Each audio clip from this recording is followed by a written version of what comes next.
మోదీ నాయకత్వంలో దేశం అన్ని రంగాల్లో అభివృద్ధి చెందుతుందన్నారు కేంద్ర మంత్రి రాష్ట్ర బీజేపీ చీఫ్ కిషన్ రెడ్డి.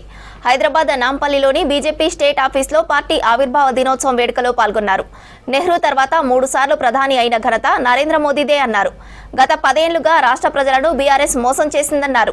ఇప్పుడు హామీలు నెరవేర్చకుండా కాంగ్రెస్ ప్రభుత్వం విఫలమైందన్నారు. ప్రజలకు ఇచ్చిన హామీలు అమలు చేసే వరకు బీజేపీ కార్యకర్తలు ప్రభుత్వాన్ని నిలదీస్తూనే ఉంటారన్నారు. నెక్స్ట్ తెలంగాణలో అధికారంలోకి రాబోయేది బీజేపీ ప్రభుత్వమే అన్నారు కిషన్ రెడ్డి.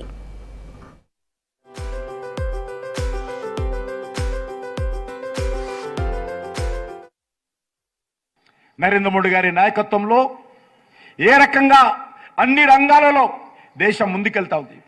దేశ గౌరవాన్ని ప్రపంచంలో వినియోగించేస్తా ఉన్నాం.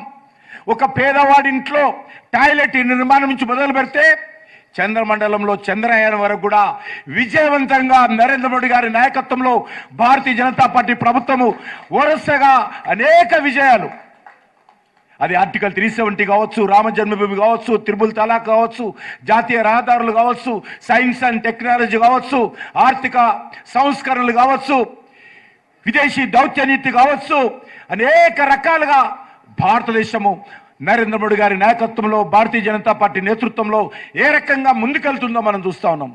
ఒక్క అవినీతి కుంభకోణం లేకుండా, ఒక్క రూపాయి ఆరోపణ లేకుండా ఈరోజు కేంద్ర ప్రభుత్వంలో ఉన్నటువంటి మంత్రులు కానీ, ప్రధానమంత్రి కానీ, కేంద్ర ప్రభుత్వం కానీ ఏ ఒక్కరు కూడా ఆరోపణ చేసే పరిస్థితి లేకుండా నీతి నిజాయితీతో సమర్థవంతమైనటువంటి పరిపాలన ఈ దేశానికి అందిస్తున్నటువంటి పార్టీ భారతీయ జనతా పార్టీ, నరేంద్ర మోడీ గారి నాయకత్వం.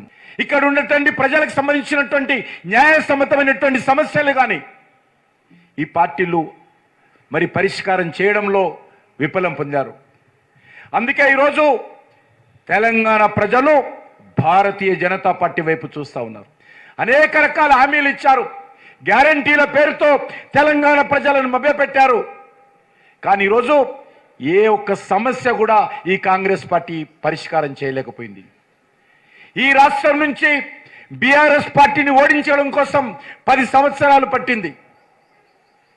కానీ కాంగ్రెస్ పార్టీ, బీఆర్ఎస్ పార్టీ 10 సంవత్సరాలలో ప్రజా వ్యతిరేకత వస్తే 10 నెలలలోనే కాంగ్రెస్ పార్టీ అంత వ్యతిరేకత కూడగట్టుకుంది. ఈరోజు ఈ 2 పార్టీలు కూడా ఈ రాష్ట్రంలో మజ్లిస్ పార్టీని పెంచి పోషించేటువంటి ప్రయత్నం చేస్తూ ఉన్నారు.